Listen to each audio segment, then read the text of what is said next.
Hello all of you and last lecture पे हमारा chapter first आपका कंप्लीट हुआ था। आज हम स्टार्ट करेंगे चैप्टर सेकंड का पार्ट फर्स्ट। ओके, इसको क्योंकि ये दो पार्ट पे है आपका। फर्स्ट वाले पार्ट पे हम इलेक्ट्रिकल कैपेसिटेंस और इससे रिलेटेड जितने भी आपके डेरिवेशन हैं वो करेंगे एंड सेकंड पार्ट में हम कैपेसिटर पढ़ेंगे। ठीक है, कैपेसिटर जो है हमारा होता है संधारित्र होता है, उसको हम पढ़ेंगे। ठीक है, तो इसमें जो फर्स्ट आपकी है क्या है, इलेक्ट्रिकल कैपेसिटेंस यानी कि वैद्युत धारिता।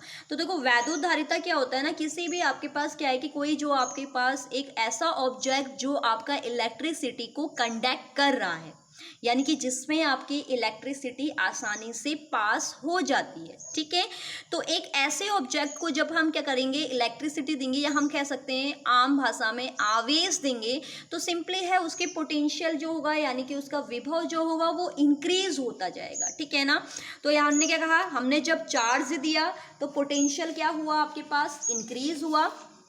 तो इससे हमें एक कॉन्सेप्ट पता चल गया कि जैसे ही हम किसी को चार्ज देंगे, ठीक है, जैसे ही हम किसी को चार्ज देंगे तो उसका पोटेंशियल भी क्या हो रहा है, इंक्रीज हो रहा है। जब हम इसको डिक्रीज करेंगे तो वी भी क्या होगा, डिक्रीज। तो इससे हमें ये पता चला कि जो आवेश होगा वो आपके विभव के क्या होगा, अनुक्रमानुपाती होगा। क्योंकि प्रपोर्शनल का साइन तब आता है जब एक इंक्रीज होगा तो दूसरा भी इंक्रीज होगा, एक डिक्रीज होगा तो दूसरा भी डिक्रीज होगा।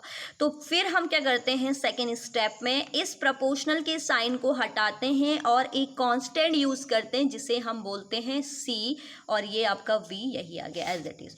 तो इस सी को हम क्या बोलते हैं, आपका एक कांस्टेंट हमने यूज किया ना, नेतांक, जिसे आप क्या बोलोगे, नेतांक, और इसे ही हम क्या बोलते हैं, धारिता। ठीक है, इसे ही हम धारिता बोलते हैं। तो अगर हम इससे इसके डेफिनेशन निकालें तो देखो सी की मल्टीप्लाई में क्या है, वी, तो यानी कि ये क्यू के साथ किस पे जाएगा, डिवाइड पे। तो यहाँ से इसकी डेफिनेशन निकल जाएगी कि कोई भी चालक पदार्थ है उसके आवेश और विभव के जो अनुपात होता है, उस अनुपात को ही हम उस चालक की क्या कहते हैं, धारिता, कैपेबिलिटी, कितनी उसके अंदर कैपेबिलिटी है, धारण करने की क्षमता है। ठीक है, तो सी बराबर क्या आ जाएगा, क्यू अपॉन वी। इसके बाद अगर हम इसकी यूनिट देखें तो सी इज इक्वल्स टू, अब इसमें क्या है कि एक तो आपकी होगी एसआई यूनिट।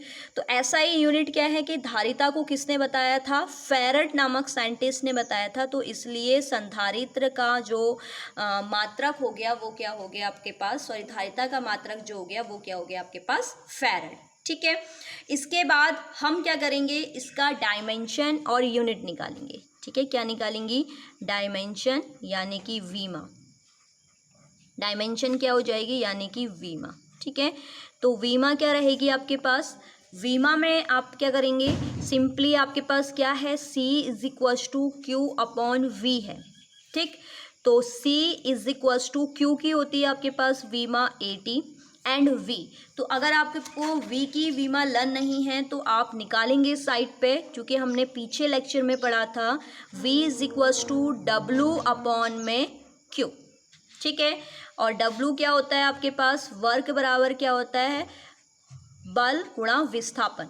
तो बल की क्या होती है, MLT -2 एंड S हो गया आपके पास L। तो टोटल आपके पास क्या आएगा, ML²T-2।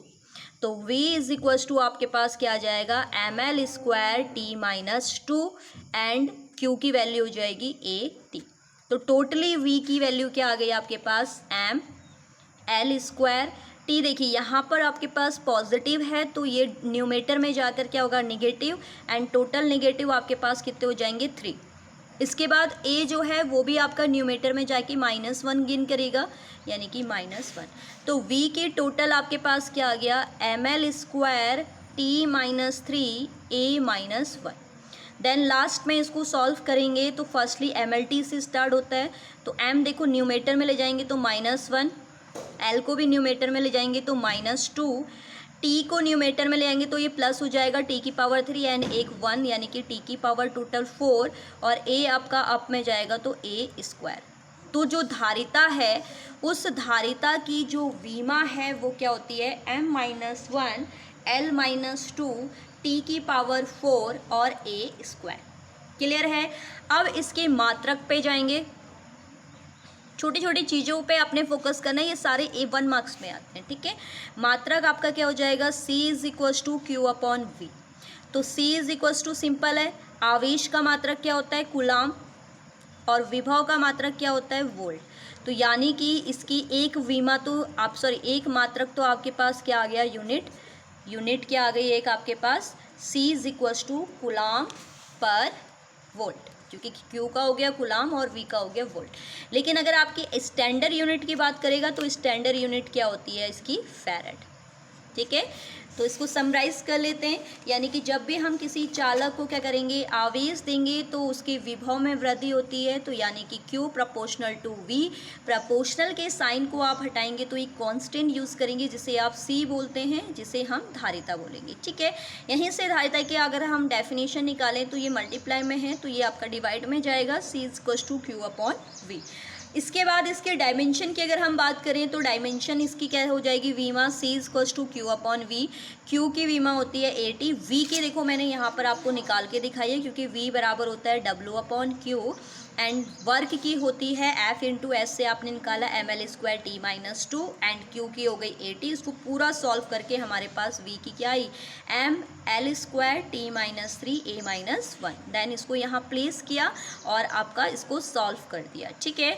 इसके बाद मात्रक की अगर बात करें, अगर हम इसके फॉर्मूले से मात्रक निकालें तो Q का क्या होता है, कूलाम, V का हो गया वोल्ट, तो कूलाम पर वोल्ट। और अगर हम सिंपली ऐसा यूनिट देखें तो फैरेड साइंटिस्ट ने इसको बताया था, तो इसके लिए यूनिट हो जाएगी इसकी फैरेड। तो आई होप आपको ये इसका आपका क्या है टॉपिक समझ में आया होगा, वैद्युत धारिता किसे कहते हैं, इसका मात्रक क्या होता है और इसकी विमा। नेक्स्ट लेक्चर में हम आइसोलेटेड सिस्टम के लिए कैपेसिटेंस को फाइंड करेंगे, ओके। तो अगर आपको ये लेक्चर अच्छे लग रहे हैं तो इन्हें ज़्यादा से ज़्यादा आप शेयर कीजिए। मिलते हैं नेक्स्ट लेक्चर में, तब तक के लिए बाय बाय।